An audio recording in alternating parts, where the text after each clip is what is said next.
जगन्नाथ। आज रही जो मेला जो महोत्सवर मुख्य उद्देश्य रही आमर प्राणीपालक मत्स्यजीवी मानकर आय को किपरि आम द्विगुणित करवा जोटा कि आम प्रिय मुख्यमंत्री स्वप्न रही विकसित गाँ विकसित ओडिशा गठन करने तेणु ग्रामर विकास हेले जाई देशर बा राज्यर विकास हो पारिबो।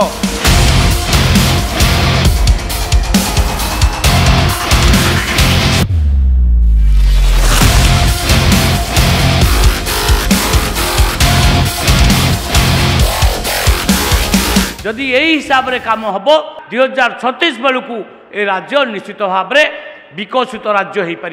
आपण माने जो माने जिते मत्स्यजीवी आसीचंती जेते चाष करने उद्देश्य आछंती किए गाई चाष किए मेंढा चाष किए छेली चाष करने उद्देश्य आज आसचंती समस्ते आगो को बढ़ंतु। सरकार पूरा आपण मान को साथ देव आपण मान को सहयोग करिवो ए विश्वास रखंतु। आपण माने बढ़िले ए समाज बढ़िबो ए देश बढ़िबो ए राज्य बढ़िबो।